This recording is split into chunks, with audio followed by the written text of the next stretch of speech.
My name is Bhushan and today we are going to see about what is serverless. We will going to see that how the serverless will help us to build and run the applications just without not thinking about the servers. So till now, if you are a developer from a long time, or you are just introductory, or the guy who is just entering to the market, you are also seeing the different kinds of servers in the market, starting from the VPS, managed servers, hosted servers, shared servers, IaaS or PaaS, SaaS, clouds, and a lot of things are coming up in the picture. So choosing the right server is somewhere the real struggle. So the serverless will going to help you for reducing that struggle and helping you out to choosing the right thing at the right place. So the things we have used or at least heard so far as a two-tier architectures, which were like a client and a servers. Then that again moved to the three-tier architectures where the servers will have two layers, where the database is, then the backend we always call it as the API, and the clients will having the interfaces for the users. Then we have seen the migrations like the managed servers, which are the user have to manage their own. So most of the things here are managed by the consumer of the service. For example, if you have a company and you have to manage your own servers, so they are not liable to make that thing available, at least for the application perspective. So previously to that, then probably people have also bought the IPs, having their in-house servers, which were again a struggle, like a power cuts, managing the physical securities of the servers, and a lot of other issues might be coming in the picture. Solving for those things, the VM, which is the virtual machines, have started working on it, and on the server hubs or on a larger scale, we have the VMs or virtual machines created for having those work for many people. So the giant server will have the different labels or the different machines inside it as running as the containers and helping us to make that thing happen. So the VM can be used by multiple people if you have heard of the shared servers, and again the VPS is somewhere the same flavor of a VM. Just across that, so the concept goes long, and we started working on a cloud. So the cloud is somewhere you can scale it, you can scale up, scale down, or scale vertically or horizontally in the way you want, and the cloud is giving a lot of functionalities that were lacking into the VM. Adding the VM, hosting the VM, running, restarting, managing, and handling the VMs, the multiple VMs, is quite stressful. So the cloud tried to solve those problems, and there once the problems got sorted out or maybe divided into the multiple parts, then PaaS, IaaS or SaaS have actually came in picture. So which is a platform as a service or infrastructure as a service or a software as a service. So these things were helping the developers to make sure that the servers or the infrastructures needs to be managed in a right way, maybe in an easier way than the any 2-tier, 3-tier or a VM or a managed or in-house servers. So the cloud actually took the place where people are finding somewhere relaxing, but still this is not the end of this journey. So the containerization that actually came in the picture because the whatever flavors that we have seen so far, for example VM or any other stuff, then you have to manage the RAMs, you have to allocate the RAMs, you have to allocate the disk space to the installations of the OS, maybe a Linux or a Windows or any other server flavors that you're using for. So the containerization is coming in a picture saying your application will be a container, will be running in a container, which is nothing but the process running on that box, and it will have a dedicated memory for it. So that was helping the developers to think that my standalone processes are really utilizing or having that much memory that I have claimed for. So that was helping us in a lot of ways. So what do you mean by serverless then? So serverless is basically giving you the way to compute, or it's a computing that is written over the cloud computing, an execution model in which the cloud providers, if you have heard about worked with the Amazon Web Services, Google Cloud, Microsoft Azure, or IBM clouds, then these service providers are now really thinking about or helping you to manage their own environments for you.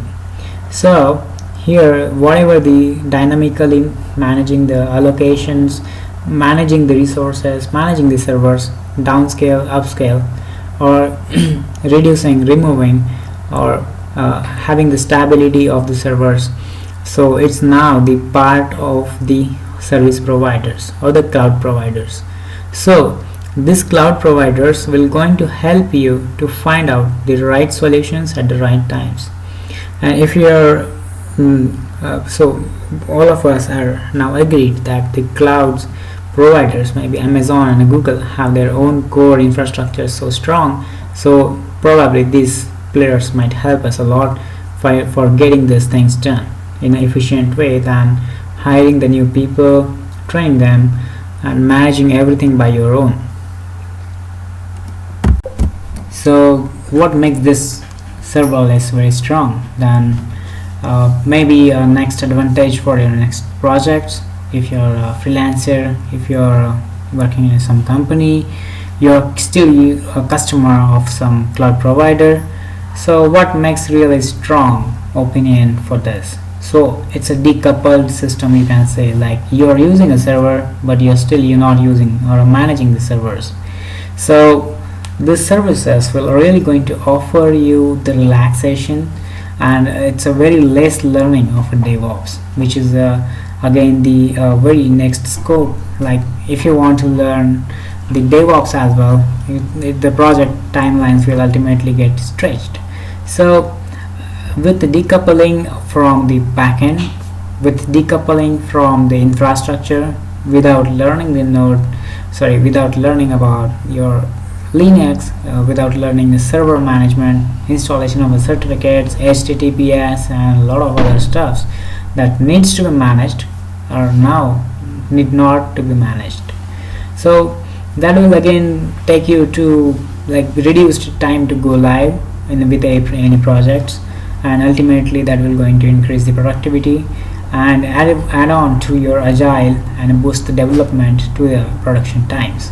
So if you're thinking about some backend or say some legacy systems that are still using, so you will feel the most of the things need to be managed by the team, maybe the DevOps teams, or maybe the management or the onboarding teams.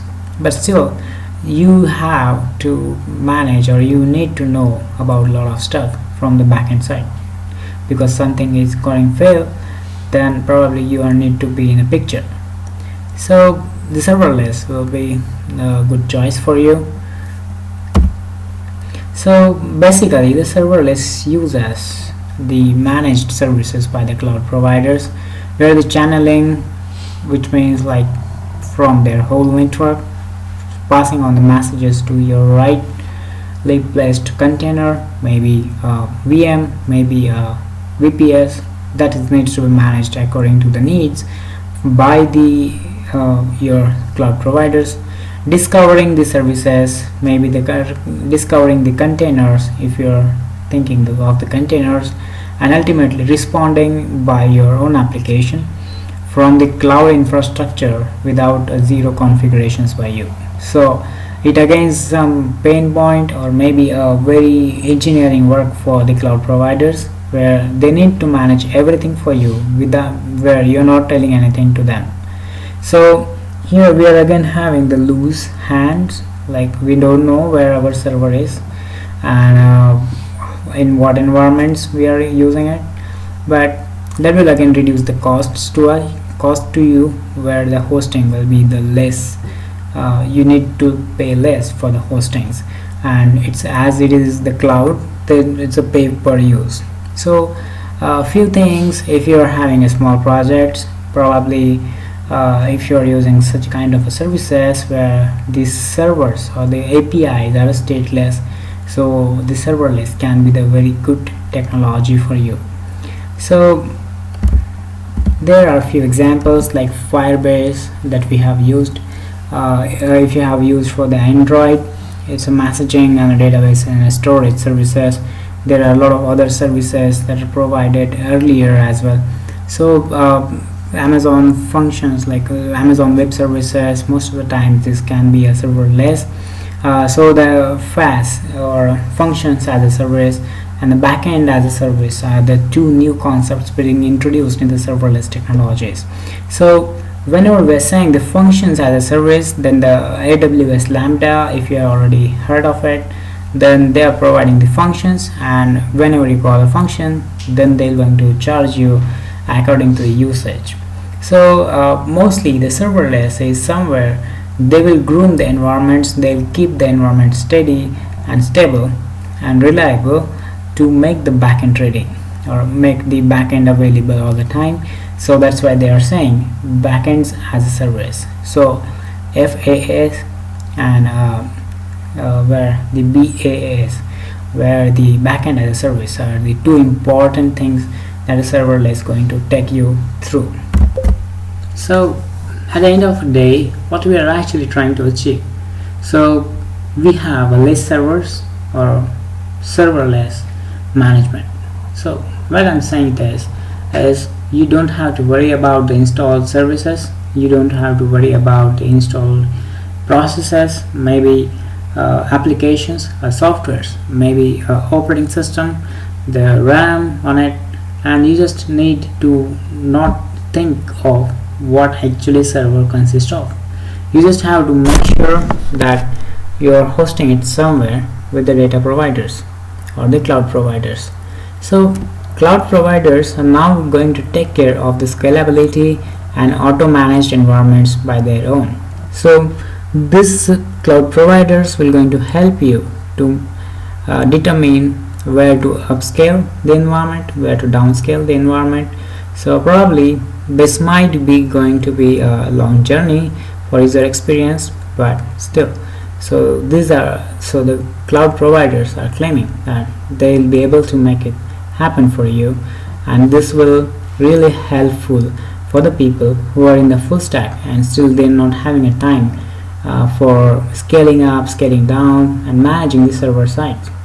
So one more important point to make here is, you need not have to take or find out the time in your development just to make sure you are able to manage the servers. You are not really needed now to handle and look at the server environments. So that ultimately impacting the availability of the application, because for example, if your services goes down, then the cloud providers will help you to reboot or the restart the services automatically. That ultimately reduces the risk of and the downtimes in the application. And as it is having the shortest lead time, then you can do something better than you are actually doing today by reducing the time for achieving it and by less efforts into that. So we have discussed about what is a serverless, and you can try by using any of the service providers that we already discussed earlier. And if you have any problems, if you have any doubts, suggestions, or something that you want to say, you can reach out to me on LinkedIn. Please be connected, stay tuned to the channel, subscribe to the channel, and thanks a lot.